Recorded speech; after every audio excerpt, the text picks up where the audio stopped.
எங்க கடைக்கு வந்த காரணம் என்ன? இந்த இரவு நேரத்துல கடைக்கு வந்திருக்கு என்ன விஷயம்? சும்மாளா?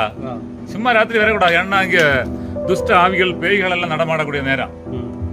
அந்த பேய்கள் எல்லாம் வந்தாச்சுன்னா கடைக்கு வந்தா நல்லா இருக்காது. பகல வரணும், ராத்திரி வரக்கூடாதுன்னு. சும்மா சும்மா எல்லாம் கடைக்கு வரக்கூடாது. கடைக்கு வரும்போது ஏதாவது வாங்குக்கு தான் வரணும்.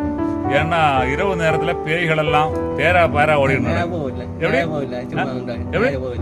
எங்க நேரே போகலையா? கோணியா போனோம். எங்க எங்க தலைவர் எங்க எங்க போகல? நேரம் போகுதுல்லண்ணா. இங்கோட்டு வந்தா போகுமா? அப்போ நமக்கு மேலோட்ட போவோம். அங்கிட்டு போனா நல்லா போகும். தேதியில நேரம் நல்லா போகும். சரி, இன்னைக்கு சுதந்திர தினம் எப்படி இருந்து? நல்லா இருந்தா? சரி, காலையில கொடியேற்றுக்கு என்னெல்லாம் கிடைச்சது? பக்கத்துல கொடியேற்றுச்சு.